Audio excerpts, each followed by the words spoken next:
सद्गुरु श्री ब्रह्म चैतन्य महाराज गोंदवलेकर, इनका प्रवचन 25 मार्च। गृहस्थी केवल कर्तव्य कर्म समझकर करें। किसी एक आदमी को बीड़ी पीने की जबरदस्त आदत थी। जब वो बीमार हुआ तब उसने डॉक्टर से कहा, आप मुझे दवा देंगे तो भी मैं बीड़ी पीना नहीं छोड़ूंगा। उसका डॉक्टर बहुत होशियार था। उसने उस व्यक्ति से कहा, मैं एक गोली देता हूं, बीड़ी पीने के पहले उस गोली को तुम मुंह में रखा करो।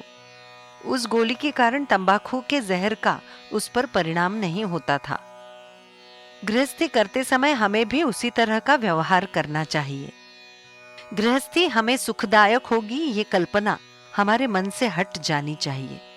इससे गृहस्थी करने का लोभ भी कम होगा और गृहस्थी का कर्तव्य पालन के लिए ही उपयोग होगा। जब तक गृहस्थी में हमारा आकर्षण है, तब तक हमें उससे कतई संतोष नहीं होगा। प्रारब्ध के कारण हमें गृहस्थी का पालन करना है। उसे कर्तव्य कर्म के नाते करो, किंतु उससे सुख की प्राप्ति होगी ऐसी आशा मत करो। गृहस्थ लोगों का स्वभाव बड़ा विचित्र होता है।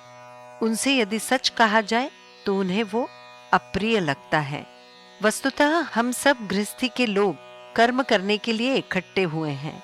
जिस प्रकार रेलगाड़ी में बहुत से यात्री इकट्ठे आते हैं, वैसे गृहस्थी में हम इकट्ठे हुए हैं। 5 के समुदाय से गृहस्थी होती है। उसमें हर कोई स्वार्थी होता है, फिर एक को ही सुख कैसे प्राप्त होगा। गृहस्थी में ये निश्चय ही ध्यान में रखो कि सत्य संतोष भगवान के पास ही है। जिस प्रकार व्यापार में लाभ होने की दृष्टि और मुनाफे की दृष्टि से ही व्यापार किया जाता है।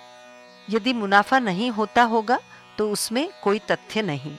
उसी प्रकार गृहस्थी में संतोष ही मुनाफा है। यदि उसमें मुनाफा नहीं होता होगा तो गृहस्थी का लोभ करने में क्या तथ्य है।